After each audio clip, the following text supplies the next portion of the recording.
环球大战线深入世界最前线，全球各地的观众朋友，大家好，我是叶思敏。我们先欢迎来宾，前资深外交官介文吉介大使。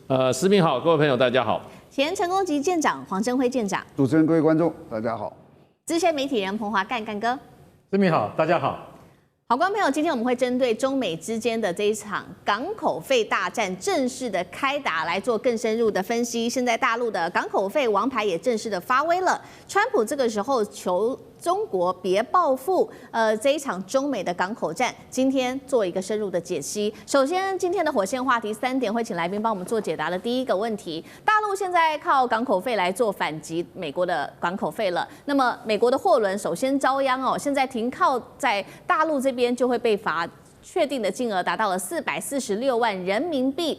中国的特别港务费打爆了航运链，川普这时候急了。这一场中美的港口战比到最后，谁会先撑不住呢？第一个问题。第二个，我们来看到是南韩现在也中枪了，因为是配合美国吗？因此我们看到北京现在也制裁了韩国旗下的这一间韩华海洋，并且警告了全世界说，如果你们再这样子的话，你们就会遭遇跟韩国一样的情境，所以别再帮美国打仗了。这回川普是气得跳脚了，中国这一招会不会掐断美国的造船命脉呢？第三点来看到双普会这个时候突然间说要喊卡了，那么川习会有没有可能在10月底的这一次的会议生变呢？川普话锋一转，竟然说台湾是中国的苹果，中美谈判台湾成为筹码了吗？那么谁中美之间才是真正的赢家？今天就这几个问题，我们都会做一次比较详尽的解析。这一场中美之间的贸易战在升级，在节目上我们谈了非常多，不止打稀土战、打大豆战，现在是港口战。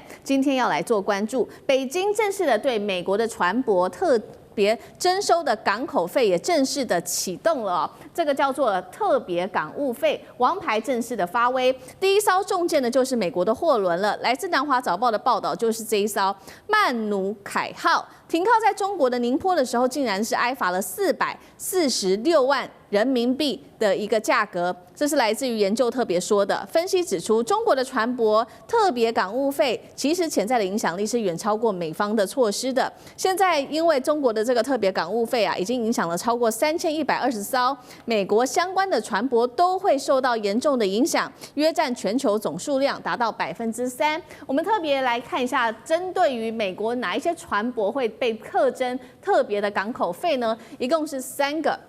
首先，我们先来看到第一个是船舶由美国企业或者是个人持有或者是营运的，都会来征收费用。第二件事情，美企或个人直接或间接持股超过25%以上的。最后是只要呢你是悬挂美国国旗或在美国做建造的船舶，也都会被课征港口费。多家航空公司啊，现在引爆了一个新的港口费用，为了要去省去这些费用，他们紧急撤换他们原本有的这些美籍的董事。或者是干脆取消所有的靠港计划了。美国的商会最新承认了，这个港口费现在看起来对美国是特别伤的，短期内会推高美国消费者的成本，甚至压缩整体航运业的利润了。所以大陆这一招以牙还牙，已经打到美国的痛处了吗？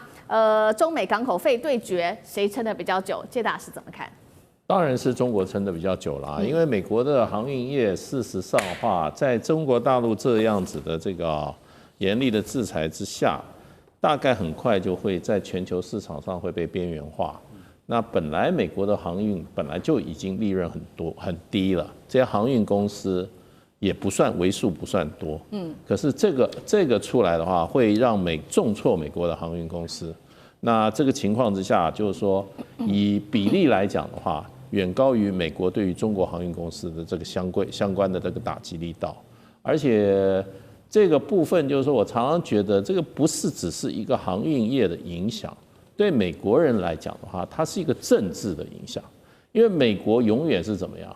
永远是这一些大的财团哈，或者这一些行业的他们的联合会哈，在海外出了问题以后。他都会去找美国的政府跟美国的政治人物。如果你这个政府，你这个政治人物不给我帮忙的话，我就去找你的政治对手，把你换掉。而这就是美国政治跟政商关系跟中国大陆政商关系是不一样的。那美国对中国大陆的这一些经济上的制裁措施哈，或者这种不公平贸易措施的话，事实上在中国大陆来讲，不会立刻造成政府的立即的压力。那对美国来讲，中国大陆对任何国家对美国的经济报复，它立刻会变成美国的一个内部的政治问题。所以航运业也会变成很快的变成川普在面临怎么讲？他的这个下一届的，就是说明年的这个期中选举的时候可能会造成会去支持他的反对党的这样子的一个情况，所以呢，这就变成就是说，你可以看得出来，大部分国家跟美国在打贸易战的时候都不敢出手怎么样，出手大力的报复，包括加拿大啦，包括欧盟啦，包括日本啦，包括韩国，他们只是跟美国求饶。你有看到他说？你如果这样子修理的话，我就反修理你。这些国家都没有那个底气，他们事实上也是一样。那他也会跟美国很像。你如果真正造成了这个美国更大规模的报复的话，事实上的话，你自己的内部政治压力也会很强。可是中国大陆不是这个属性，中国大陆的政商关系不是这样，所以呢，就变成。美国可能是川普的这个发动这个2.0发动贸易战争的时候中国大陆是他最难缠的一个对手。最主要，中国大陆反击，不但反击的力道很大，而且怎么样，很快，那就变成商人某种程度上来，尤其美国的商人，他基本上是没有祖国的。很多国家的商人有祖国，美国商人是没祖国的。那他回过头来就说。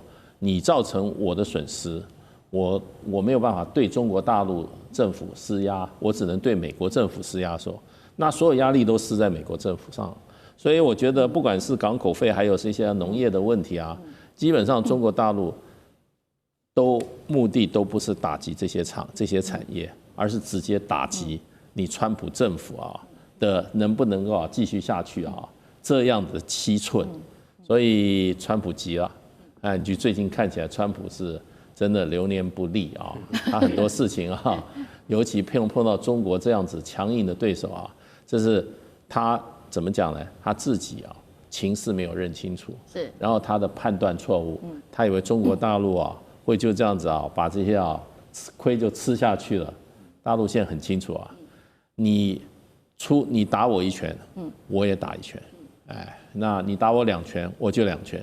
你打我10拳，我也是10拳还给你没有什么好客气的好，这场中美贸易战，我们可以看到，这个大陆其实打的是刀刀见骨这个不管是打大豆，不管是打稀土，或者现在打到港口费，我们可以看到，都是会在政治上面，甚至是明年的期中选举，都会直接对川普造成重大冲击的。就看接下来川普怎么接招了。不过我们也来看到是说，现在呢，就算你是其他的国家协助美国一起来打中国的，大陆也不会放过了。我们要来看到是北京。对于南韩的制裁，这个是韩华海洋旗下的5家美国子公司，也把它列入了制裁名单当中，是禁止交易的。等于是说，你敢站对美国的话，那你就别想要在大陆来做捞钱川普这时候当然了，非常的生气他也紧急的喊话说，不要报复在美的投资企业。美国的贸易代表他也说，这是经济上面的胁迫。怎么看北京这一次针对韩华的这个举动？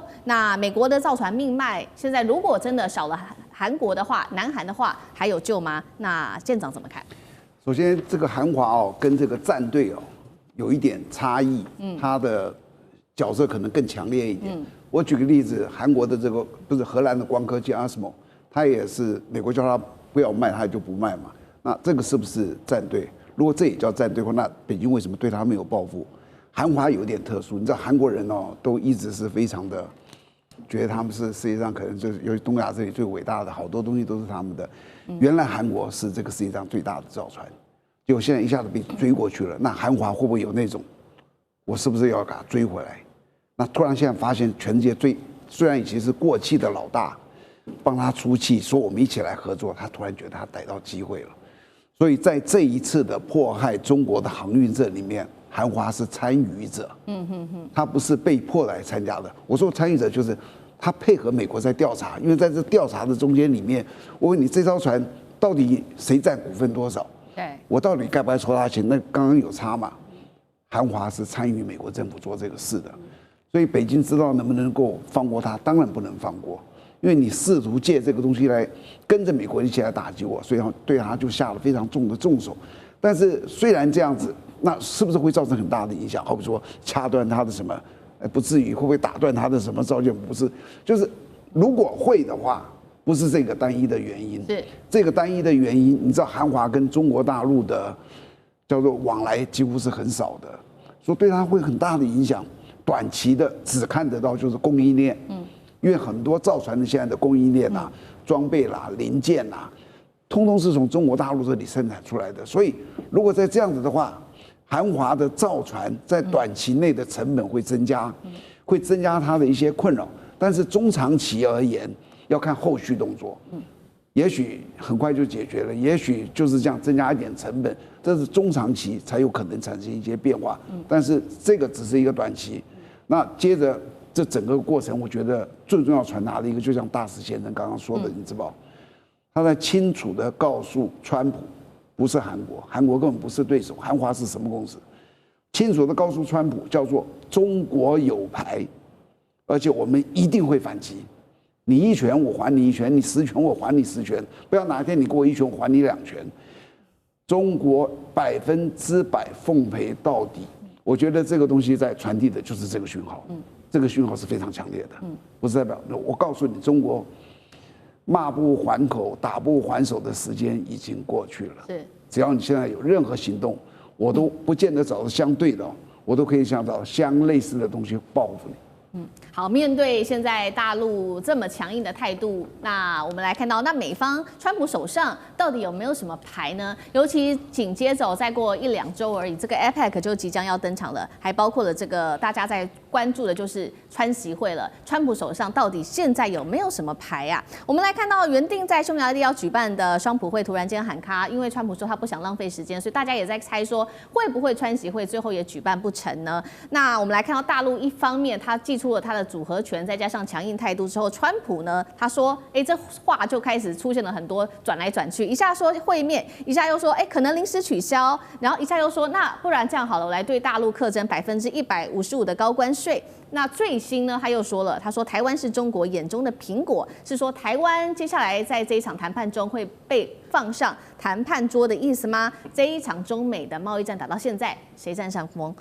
所以关税战打到现在，你认为说川习会还举行得了吗？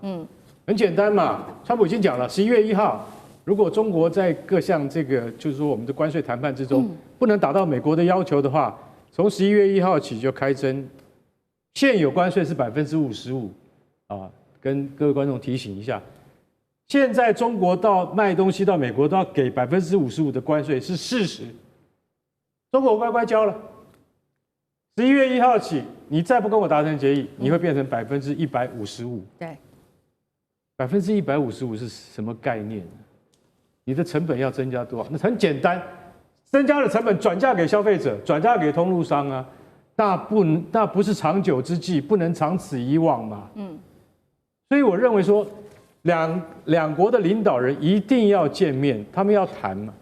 可是现在我们可以看到 APEC 领袖会议。已经是确定谈不成的啦，看这个样子哈，川普连匈牙利他都不愿意先去了啊，那所以说我可以预判这谈不了，但是呢，川普又讲了一句话，也留了个伏笔，明年2月他可能会造访北京啊，也许这件事情到明年2月才能够解决也不一定，可是说句实在话，因为现在中国采取也很狠的招，我们讲过了嘛，任何来自中国而装配在你美国境内的科技产品有0.1%以上中国稀土的产品，我们都要采取逐项审批啊。那其实也是很狠的一招啊，对不对？那等一下我们还会有相关的题目，就是说讲到这个地方的话，美国就会觉得说你很不客气，是不是？你很不客气，那我川普的习惯就是什么都不用多说，给你下马威。我就1号开始就加征155%的关税，好了。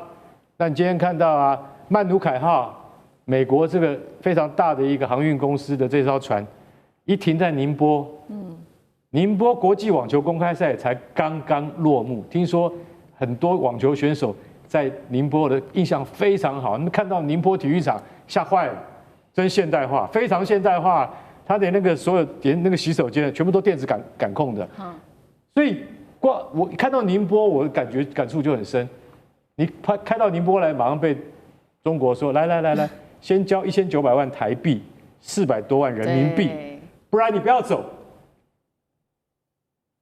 我们讲过，立新邮轮还有很多邮轮要来啊，对不对？都是以宁波、上海为根据地。那你现在这一波，我想请问一下，就跟大豆一样嘛？美国的商人正在蒙受其害，还有很多电子跟汽车科技，后面到底中国要怎么报复你？中国还没有真正展开报复，所以整件事情我们看下来，到了昨天啊，问川普说，那这个到底你对于台湾问题会不会跟习近平谈到这个问题？然后川普竟然说，我不能在这边回答，不能回答什么？也就是说，台湾有事会不会派兵来协防台湾？那这个我不回答。然后呢，他说，那你是不是也反对台独的一样的立场？他说，这个是一贯立场啊，不过我也不在这边回答。他2个问题他都不肯回答，你知道吗？但是他又讲了一句，他说台湾是大陆眼中的苹果，大陆不会摧残它的，大陆不会对台湾做出这个武力犯台的行为跟举动。为什么？因为我认为大陆虽然有这个心，可是他没有这个意，所以应该是不会。其实我觉得川普你在自作多情，你怎么知道大陆会还是不会？这是两岸的家务事，不用你多管闲事。是，谢谢干哥。好，我们休息一下，马上回来。地缘政治、美中之争、战略价值、强权崛起、小国生存，现在与未来洞悉事件走向，掌握世界脉动，全球观点尽在环球大战线。接下来我们要特别来关心到是美国的内政哦，尤其是乱政，川普的乱政现在失控了。美国的内政乱象频传，尤其在内部爆发了几件事情，不管是美国的农民破产，或者是公务员现在得排队领一些救济的食物等等，到底怎么一回事？另外一头，川普总统则是做这个 AI 影片丢屎弹。我们今天来关心美国接下来川普的其中选举是不是危险了呢？今天的火线话题3个，邀请来宾帮我们做解答。第一个，因为美国现在牛肉的价格实在是太高了，一口气飙涨到了12%。当然，一部分的原因是因为川普针对巴西课征50%的一个高关税，导致现在美国牛肉价格超高。于是呢，川普在这个时候喊了说，开放阿根廷牛肉就可以来降价啦，却惹得美国的农民非常的愤怒。好，这个关税战会变成农业的自爆战吗？第二件事情，现在政府到现在已经关门达到3周以上了，核武的单位还因此停摆。华府现在出现了史上最长领食物的一个长龙，等一下带观众朋友来看到这张照片。说好的美国梦呢？现在还可以做这样子的梦吗？这是第2个问题。第3点，我们来关心，在上周末大家还记得吗？700万的美国民众走上街头抗议，说这个川普说希望未来的美国是无王日，那川普则是用 AI 来自封自己是国王。另外，他的白宫发言人则是学他的老板爆出口呛，这个比较脏的话，你叉叉决定的。那么共和党内部的其中选举是不是变成灾难呢？今天我们都会一起的来做关注。刚刚讲的事情是美国的民生物价，尤其是牛肉跟绞肉，现在价格到底涨了多少呢？涨幅我们看到牛肉是12%，绞肉则是涨了10%。我们知道美国民众每天都会吃汉堡或者是牛排等等，现在这些物价高涨，真的是让美国民众压力感到非常非常的大。川普这时候竟然是神回，他说，那不然我们也可以改购买阿根廷牛肉啊，如果我们这么做，就可以降低国内牛肉的价格了。这话一出美国的这些牛肉的农民就非常的愤怒，他说这个话荒谬至极，等于是用外国的肉来打我们自己人。更讽刺的是，为什么美国牛肉今天涨成这样呢？除了美国内部有干旱虫害的问题，真正压垮美国的还是它的关税战。当初他针对巴西课征50%的这高关税，抵挡了巴西这些低价牛肉的进口，导致国内的价格狂飙。重点是今年初美国人对于牛肉的需求量却是创下新高的，但是美国的牛只在年初的数量却是最低是75年来最低，是8700万头。尤其现在有这个农业牛肉上面的问题，大家还记得吗？这个大豆啊，更是让农民吃足了苦头，损失金额达到数十亿美元。这一场关税战从保护美国变成重伤美国了吗？到底这一场贸易战打在谁的身上？大师怎么看？当然，就是说，所有的关税基本上都是由消费者进口商在负担的当然，出口商有的时候也会做一些，可是大概有人算过，起码80%以上都是本国的这些进口商那出的钱。那进口商出钱，最后就由本国的消费者在承担嘛。所以所有的进口的这个价格都会变成怎么讲呢？都变成成本增加。那川普的讲法就是说，我这是抽税啊，那我把关税都赚到谁的口袋里？都赚到美国政府的口袋里面。那这个其实我们从理论上来讲，就是美国政府变相加税，也就是说，借着关税变成一种这个关税抽进来都是进到美国联邦政府的口袋。因为事实上，美国的这个宪法第1条规定啊。事实上，这个贸易事实上是属于联邦政府的权，所以这些都属于联邦税，抽了以后就要联邦政府。所以川普每天就他自己也大言不惭，他说：“你看，我又赚了6000万，我又赚了5000万。”他去填什么？填他那个财政的那个赤字去了。所以基本上抽税就是关税就是变相跟老百姓抽税。那这个情况之下呢？你的物价会不涨吗？一定涨嘛。美国很多东西真的靠进口的。你不要以为美国有8700万头牛，对不对？可是它还在进口牛肉嘞。美国同时它有外销的，它也有同时在内，它也在这些它也在进口。它的牛肉没有错，说穿了，有的时候最好的牛肉都外销了。你比如说我们到 Costco 看它的牛排，对不对？那些都是最好的肉，他去赚更高的利润啊！他在美国市场可能它的定价没有在海外这种市场来的。美国牛肉在海外市场是赚的更多的。对。那它国内市场需要消费什么？比如说啦，绞肉，这些做什么？做汉堡啦，还有美国比较穷人吃的肉呢，它就从巴西进来，所以就是说美国也有可能这个牛肉的供给会失调。那再像这个关税，所以呢，川普是怎么讲呢？是用政府的手段不断在干预这个市场的这个机制。市场本来它是可以达到一个就是说供给跟需求之间一个均衡，达到一个最好的一个价钱，结果他用人为去干预。所以美国现在这个整个市场机制被川普的关税政策打得很糟糕，所以呢，它就不断的上涨。还有呢，就变这个东西很多都是什么联动的，你的农产品如果欠收，或者说海外市场受到影响的话，也会影响畜牧业的价格，因为美国的牛肉它是 corn fat， 所以 corn fat 就是说它是吃玉米的，它不是像这个阿根廷是吃草的，草的话成本是比较那个牧草的，还有纽西兰的也是吃牧草的，美国的牛它是吃什么？它是吃玉米的，玉米的价格，你今年干旱的话，玉米的价格增高，然后呢，玉米它就怎么样？产品增高，那你牛肉的成本是不是也增高？所以它都是一连串的。那加上你现在中国大陆还客气，只是大豆不买你啊，美国的玉米也是重大外销项目，全世界在卖的。那大家不买你的时候，对不对？你玉米供销也出现问题了，农民他可能就不种了，越不种的话，那你的玉米的价格就越来越少。所以川普整个手段就是怎么在做呢？干预市场机制。所以今天整个美国的这个这些相关产业是都出现问题。可是他最愚蠢的一点就是什么？你知道？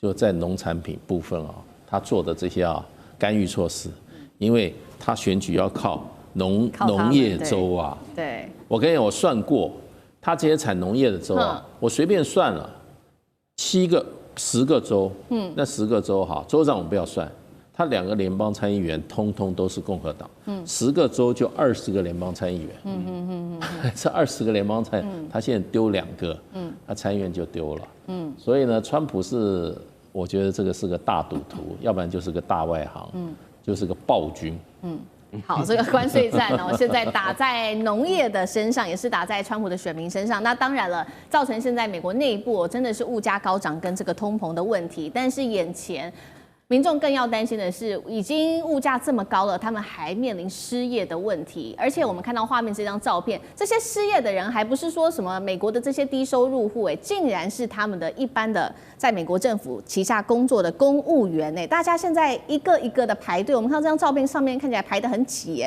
排得非常的长，他们都是因为被迫放无薪假或者是无薪上班这个总共政府关门到现在进入第3周，已经有140万的联邦员工被迫休这个无薪假，那等于呢，现在他们没有钱，就只能领这个食物的救济包。那白宫这边也做了一个比较完整的统计，其实从今年初联邦人事流失到现在已经超过30万人了。华府尤其是失业率目前在美国里面是最高的，全美最高，而且6周内申请失业救济者的人数暴增了55%。另外就是一个影响国安的单位，我们来看到这个是核武管理局，80%的员工现在也放弃了无薪假，核子安全系统差点停摆。这个部门主要负责的是维修、升级核弹头、管理核子不扩散等等的计划。公务员没饭吃，核武单位停工，后续的影响又是什么？舰长怎么看？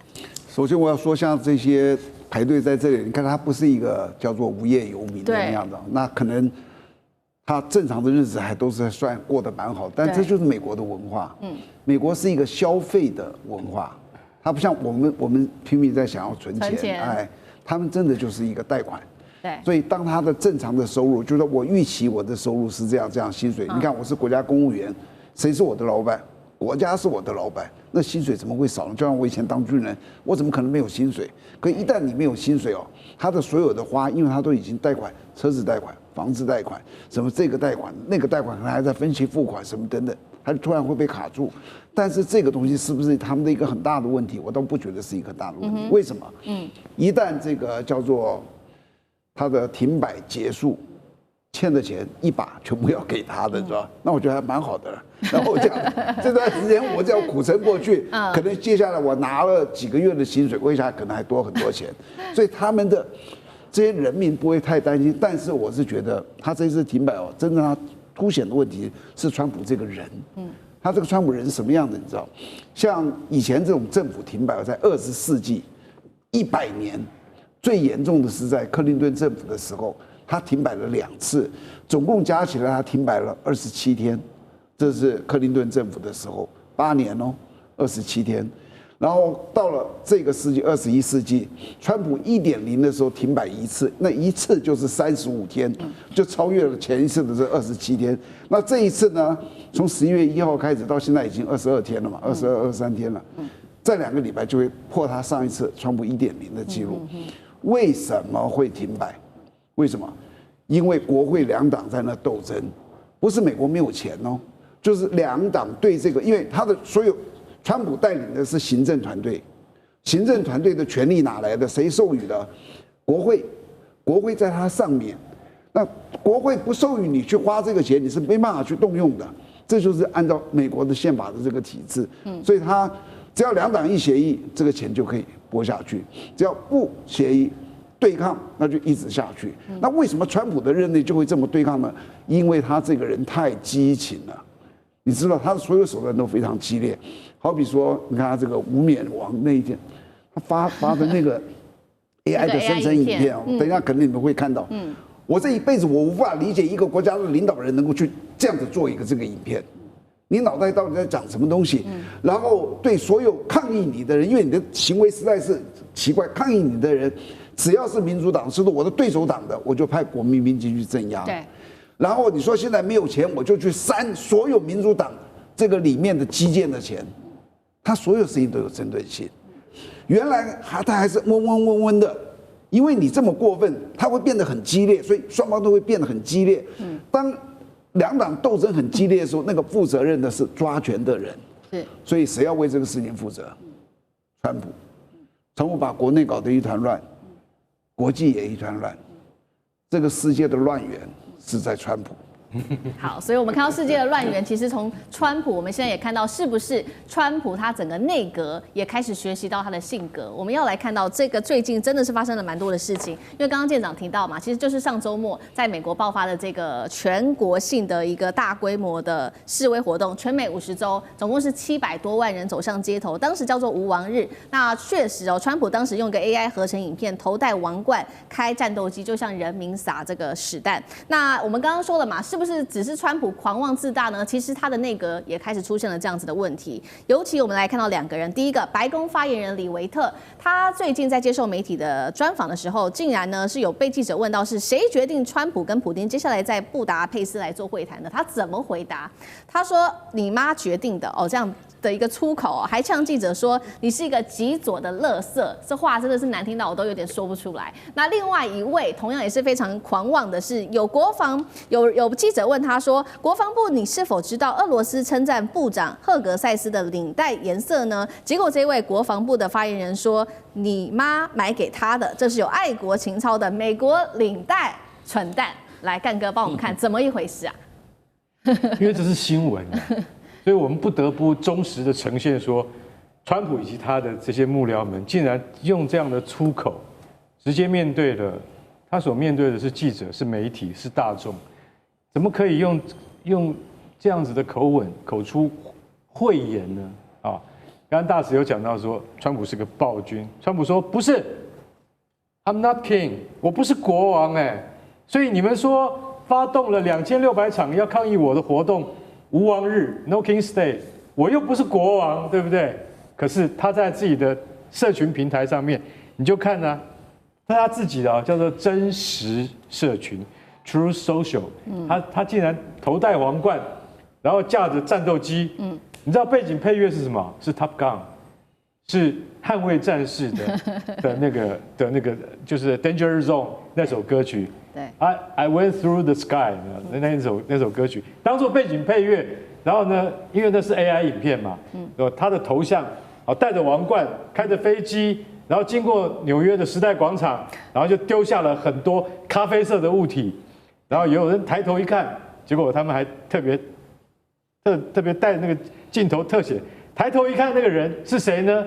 是左派网红叫习生，习生抬头一看，他就吃屎了。所以意思是什么？意思就是说我就是派这架飞机来让你们这些左派的混蛋吃屎的。你有没有想过，你身为总统，社群平台也是你的，福斯电视也是你的，你不但有网络的力量，你还有电视台，你还身为国家的领导人，对，你竟然可以这样去对付你的政敌、你的对手。好，那除了他以外呢，他的发言人一个比一个厉害，好，我们来看看那个谁，李维特。李维特他是回答了那个，他是2天前回答哪一家报纸呢？那家报纸叫《哈芬登邮报》啊，《哈芬登邮报》是知名的左派报纸了啊。那这个也无所谓，可是呢，因为《哈芬登邮报》有个记者，就一天到晚会缠着李维特。李维特那天真的是受不了了，因为哈芬登的记者竟然问说：“哎，确定普丁跟川普是不是要在匈牙利开会啊？对不对？那布达佩斯这个地方是谁决定的？奇怪，谁决定的？要关你什么事啊？”李维特的情绪就来了，爆炸。对，他就爆炸。到底选在布达佩斯，选在什么地方？那是你能决定，还是我能，还是你这个记者可以问的呢？那不关你的事嘛。所以他就直接喷了一句叫做 "Your mom did"， 你妈妈决定的。那我用我们台语的话哈，我们讲台语比较不粗俗啦，就领导部决定的啦。如果大陆的对岸朋友能够听懂的话，这不是骂人的话哈啊，这个我们在尺度上面也是能够被接受的。那所以我的意思是说，如果你用这种话可以让美国的全部的老百姓能接受的话，那我们也都没有话说。你身为白宫的新闻发言人，你怎么会说你妈妈决定的？对，对不对？那你是不是教坏大人小孩，教坏了所有的美国老百姓，教坏了全球在注视着你们白宫一举一动的老百姓们呢？对不对？所以说我先讲一句实在话，连他的新闻另外一个发言人啊，叫罗杰斯也说，李维特表现得非常中规中矩，值得嘉奖。他已经骂了脏话，怎么会值得嘉奖呢？这个整个政府都在乱套，乱到连新闻发言都可以不顾口德，我们只是把事实说出来而已，我们刚才绝对没有说不雅的话 ，OK。好，谢谢干哥，那我们休息一下，马上回来。地缘政治、美中之争、战略价值、强权崛起、小国生存，现在与未来洞悉事件走向，掌握世界脉动，全球观点尽在环球大战线。好，中美晶片战开打之后，现在也加入了欧洲的角色，现在帮着美国一起来对抗大陆吗？晶片战现在全球全面开打，我们要来关心的是，荷兰这一回是沦为美国的傀儡吗？因为他正式的宣布要接管大陆的安氏这一家半导体公司，挑战北京的底线。大陆作为反制，他就决定稀土来卡荷兰，是否最后是卡在艾斯摩尔的身上呢？川习会的前夕有非常多的议题，赶快带观众朋友来关心。首先，今天的3个火线话题，第一件事情，荷兰说他现在要接管大陆的安氏哦，那欧洲现在可以说，我们直接解读它就是站队美国队了吗？中美科技战确实从中美烧进了欧洲国家，艾斯摩尔有没有可能成为下一张记品牌呢？因为大陆不再提供稀土了。好，第二件事情是中国确实针对荷兰也有所反制了，祭出了2招，第一招就是直接让这个安氏它在中国大陆的厂商呢是直接限制它的这个半导体的出口，另外也用稀土来卡喉，直接导致的欧美的车厂啊，不管是福斯、B&W 或宾士，他们现在都非常的紧张，恐怕会有断链的危机了。这是第2点。第3点，川习会前夕，我们刚刚讲的这个川普在打晶片战之外，还把台湾给拉入了。他说台湾是中国眼中的苹果，台湾会不会接下来也成为川普这一场关税战的重要筹码呢？好，我们来赶快关心的是最新消息，荷兰政府在9月底是正式的呢，说以国家安全风险为理由，强制的直接接管了中国文泰科技旗下的这个安氏半导体。今天就是要来关心这一间公司哦，并且冻结了安氏半导体旗下全球30个的实体资产，并暂时暂停中国籍的执行长的职务。中国大陆听到这个消息之后，非常的愤怒，直接回击，他说痛批你荷兰政府现在直接是把经济给政治化了吧，警告你这样子做，其实直接会影响的就是全球的供应链。那荷兰怎么说呢？因为他们认为说，是不是在美国在背后搞鬼，在背后施压荷兰？结果荷兰是站出来否认，但是他说是没有受到美国的施压的。但是来自于大陆南华早报的最新揭露，他说美国曾经以不列入实体清单为交换条件，要求荷兰去撤换中方的高层。所以这有没有美国的介入呢？仍然是打上一个大问号的。我们来看安氏怎么发布他的公开信给中国分公司的员工。他说，荷兰搞这一套没关系，我们现在就搞自己的独立，允许员工拒绝含这个拒绝荷兰总公司在内的外部工作的任何的指令。商务部长王文涛也说了，你欧洲的动作接下来只会搞垮全球的供应链而已。而中国反制荷兰有2大重拳，首先我们来看到它有这个限制令哦，也就是半导体的限制的出口管制令。针对安氏的东莞厂改采上4休3，也就是减少工时，也缩减出货全球汽车大厂。结果我们刚刚说了，这几家美欧的车厂直接就受到重击，不管是福斯、B&W 或者是宾士等等。另外，大陆还卡的是荷兰的稀土。最新消息，我们来看到它针对14奈米以下的晶片用稀土开始做逐案审批了，是不是会掐住接下来艾斯摩尔需要用在它的 EUV 光刻机生产的一个重要的元素呢？因为艾斯摩尔现在根据了解哦，它所需要的这个稀土恐怕很快会断裂了，它现在库存顶多就只能再撑3个月而已了。荷兰这次出手是自主的这个欧洲自主防线吗？还是它是美国的科技战的傀儡呢？中美关系的经济战正式把荷兰也拉进来了吗？大师怎么看？对，其实它这个里面就是这个等于说是欧洲国家，尤其是这个荷兰哈，它是追随美国啊，把任何的这些海外投资或者海外市场纳入所谓的安全审核的这个范畴里面。那荷兰事实上的话，大概差不多3年前就通过了一个法令，这个法令啊，事实上就变成就是说任何的并购啊，所谓的并购或者投资案的安全审查法。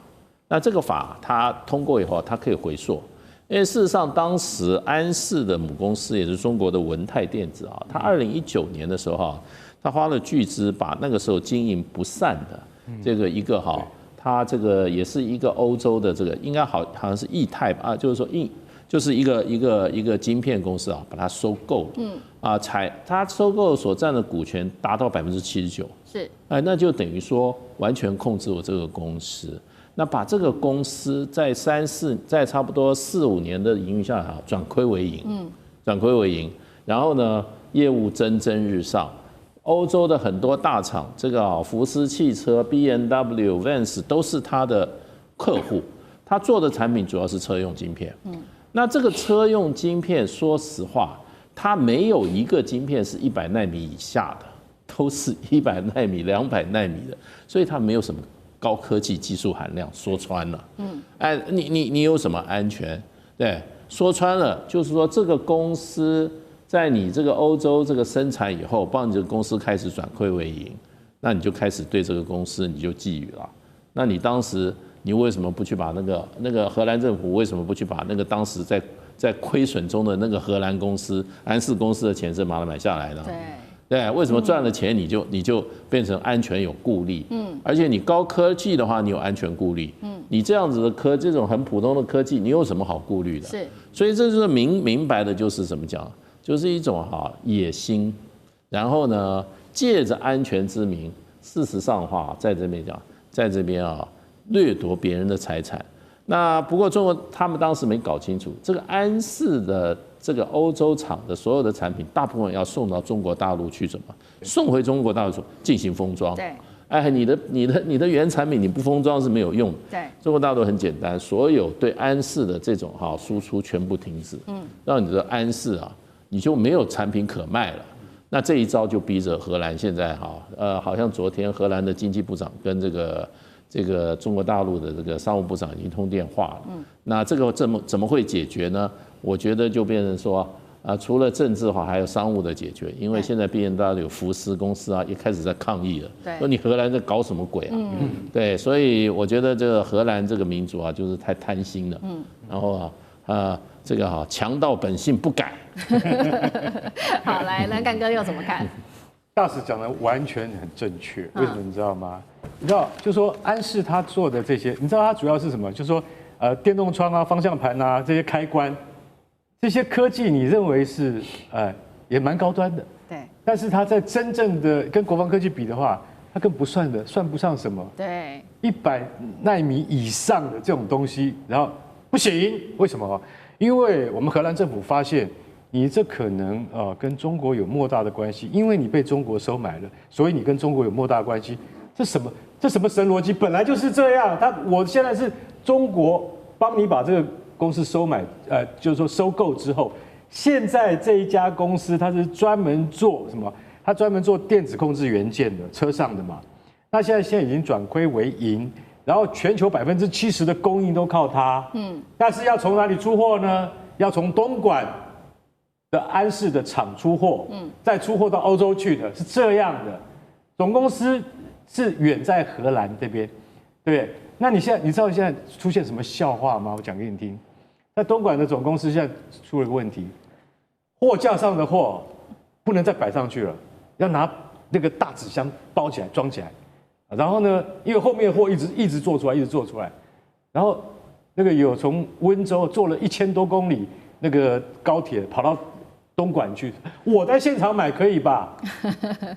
不行，现场不出货，为什么？你去问我们领导不卖就是不卖，为什么？中国说好了，你现在制裁我在这个荷兰阿姆斯特丹的总公司是。那全球的汽车工业通通不要拿到货了，你这些，因为安氏它是全球的这个，就是说最终的汽车晶圆的封装厂，要从我们东莞的厂出去的，对，有商人坐了1000多公里，然后到了现场，看到他们说奇怪，不是有货吗？卖给我们啊？不卖，不卖就是不卖。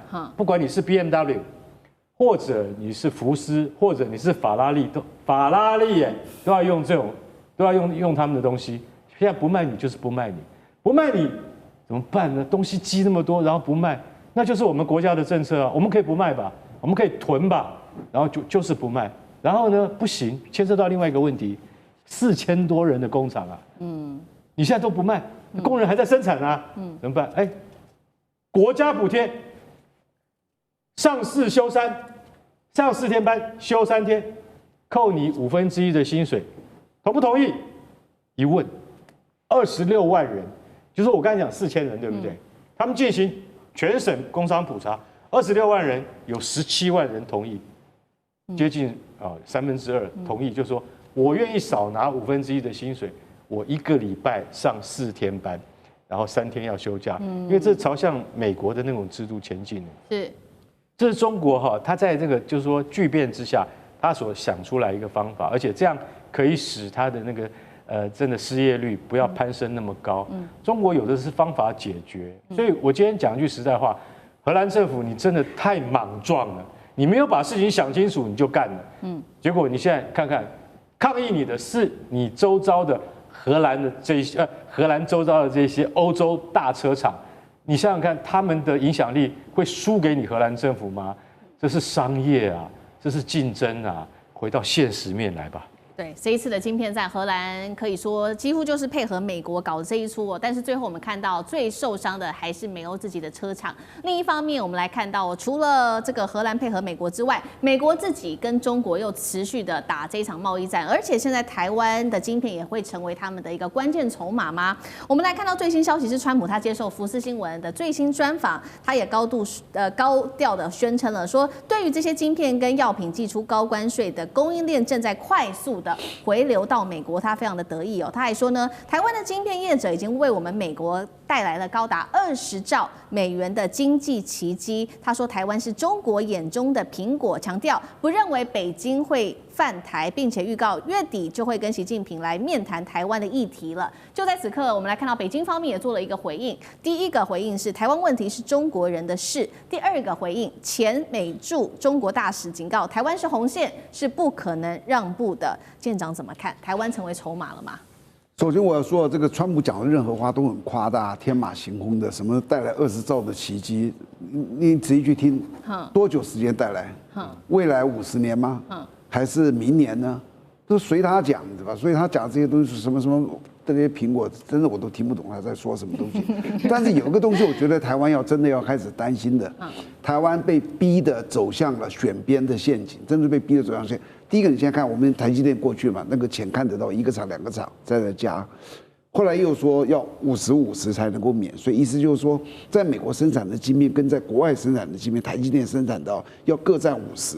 你说台积电在外面这些国家大概有18个厂，在那里现在只有2个厂，那是不是还要继续投资啊？这是一个，那让人想到可能要加很多钱。第二个，最近萧美琴讲了一个话，让我吓一跳。他说整个台积电的生态链都要过去。大家可能不太了解什么叫生态链。台积电这一家厂商在台湾它的底下的供应链的厂商有一个所谓叫1级供应链厂商，就是直接跟台积电签约，有400多家。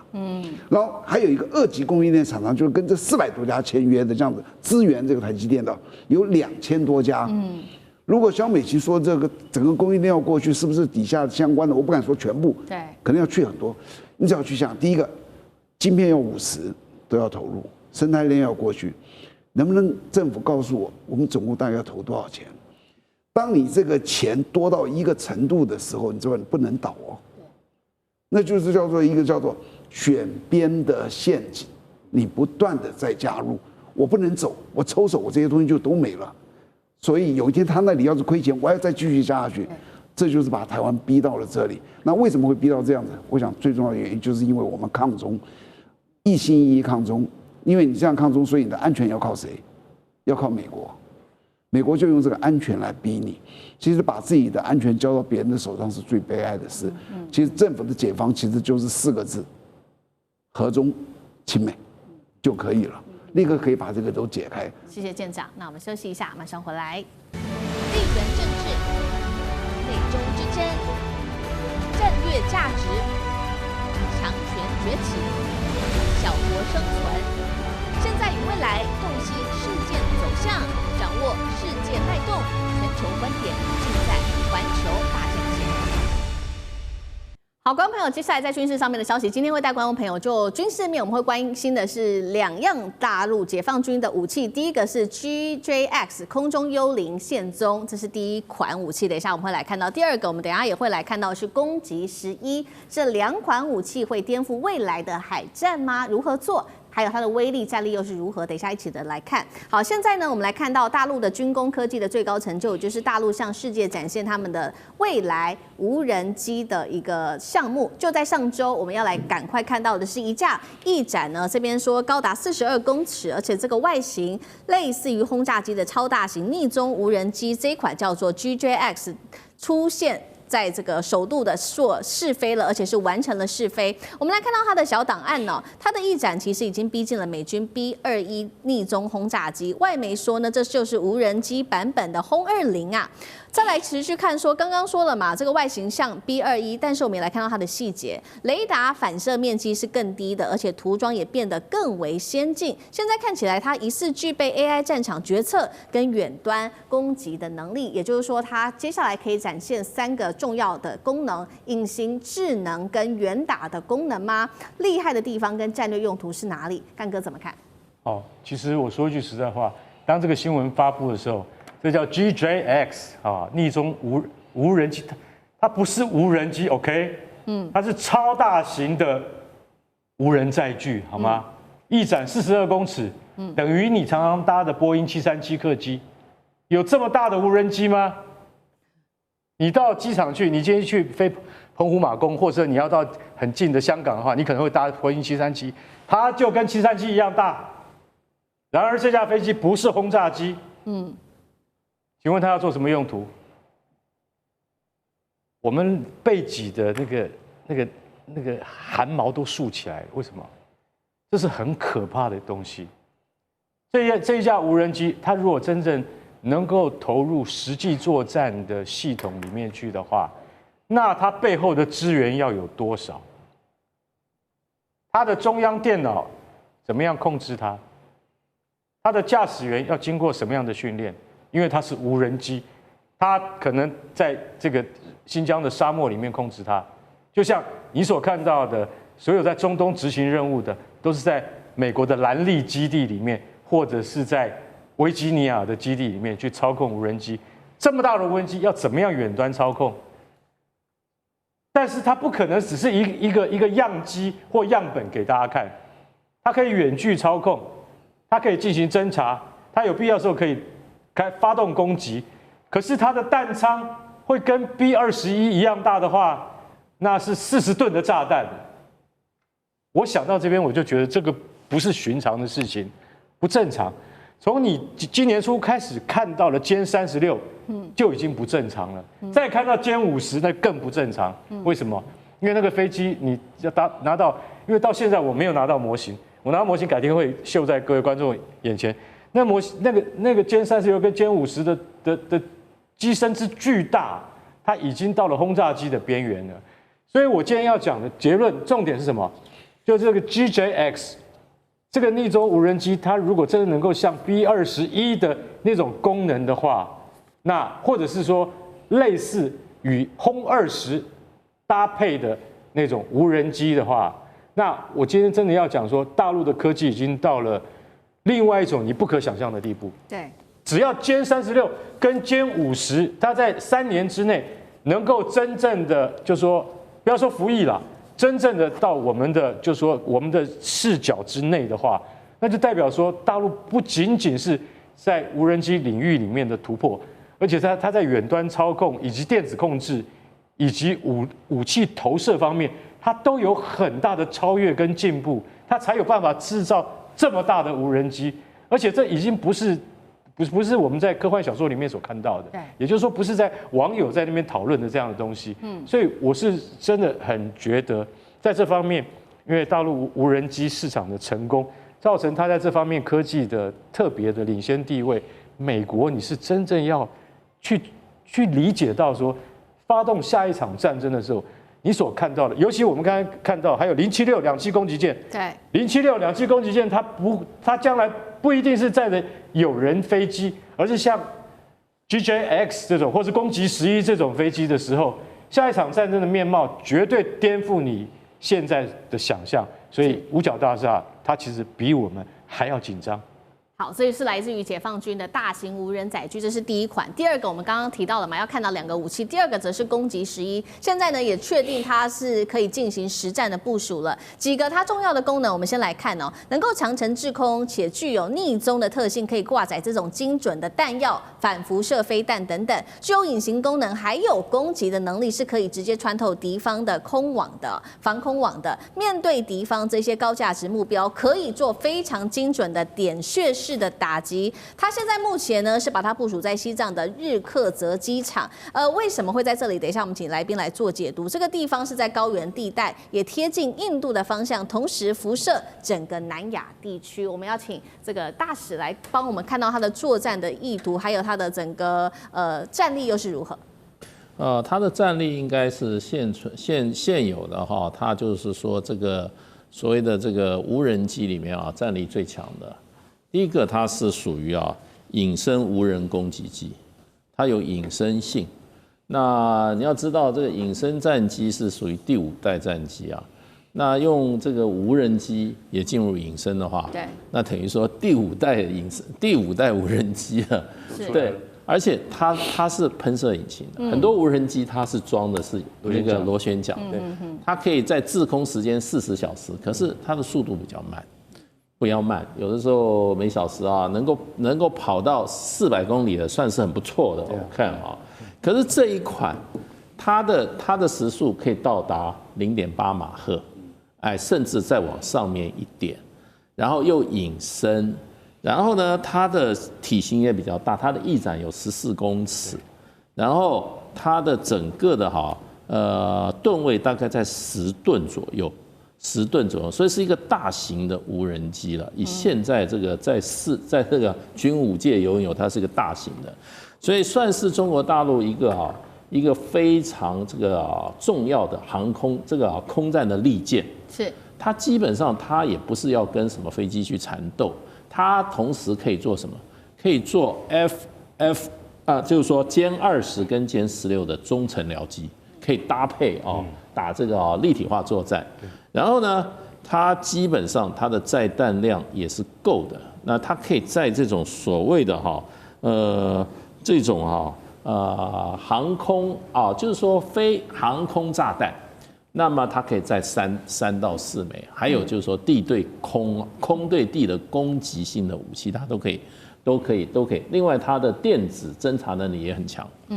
所以这款武器对中国大陆来讲，不要说中国，在全世界那个无人机里面，它最先进一层。那为什么放到印度？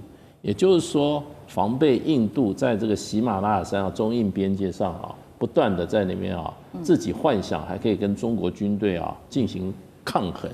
我一部署就是跟你印度差距10年到20年的武器放在这边，叫你印度你在那边叫嚣什么？对不对？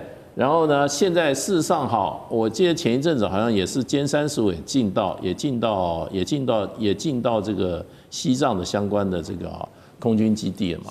所以就用最先进的武器，让印度人这个打消他对中印冲突的一种幻想。那让你知道这个差距有多大。那真正要打起来的时候，说实话这个隐形战机到你上空了，打完了。搞不好你印度人还不知道，所以就变成就是说，用武器先进的武器来叫印度人乖一点吧。好，这款逆中的这个无人机它是整个威胁到南亚地区，但是其实呢，它如果再装在不管是它，因为它可以装在076或者是福建号的航母上面，其实它又可以威胁到了另外一个地区，包括了南海跟整个台海。等一下我们请舰长来带我们看，主要的原因就是因为它除了有逆中功能，第二个很关键的原因是它有这个折叠机翼铰链设计，可以帮助它灵活起降，是为了上舰。那刚刚舰就指的是076或者是福建号航母等等，就可以增加它的整体的打击半径，瞬间拉长，对台海、南海的基地，还有这个敌方在这边的整个舰队造成威胁，舰长怎么看？首先，你看一个飞机哦，如果它的翅膀会折哦，第一个它的结构会复杂，这个故障率会高，然后价格也会高，那都是这个缺点。你为什么要叫它折？就是为了放在船上。所以当你发现它折叠的时候，它就是为了上舰，这是一个。第二个，这个攻击11也好，GJX 这个飞机也好，这些都叫做大型的逆中无人机。这个在全世界现在都在这个展开研发，好比说俄国的猎人、土耳其的恩卡3、美国的 XQ58、澳洲的 MQ28都在做，没有一个服勤。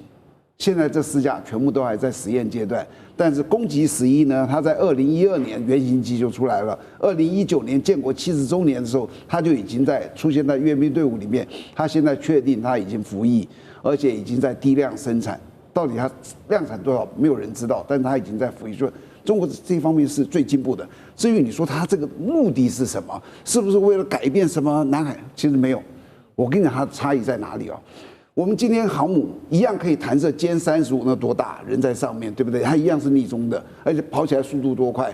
那你这个呢，好像又小了很多。那为什么？你要知道，它飞机都有一个叫空重，还有一个叫最多起飞的重量，就这2个差异，就是它的油跟弹，你知道吧？像歼35还有加上人的重量，我们的攻击11的差距是17吨左右。然后那个歼35差距也是17吨左右，就他们2个能够载的油跟弹的总量是一样的。换言之，它的打击力是差不多，但是它这个小多了，简单多了。攻击11的造价我去估了一下，大概是歼35的1/4。就发现它攻击上面哇少这么多，而且它因为是飞翼设计，我本身也轻，是不是我同样的流装上去的时候，我可以飞很远？它大概比它多大概50%的，我可以飞更远。2个这个完毕之后，这已经让人觉得，你还不需要人。像刚大使你知道，到那个高原那里去，你叫我去高原，我就没办法飞，因为我有高山症。很多人在平地是有高山症的，到那去飞，但是它的那个不需要人。最后一个就是6代机，6代机的时候是一个5代机控制2个中程僚机，现在全世界做到这个的只有中国，因为它出现了攻击11，这2个配合到一个歼35。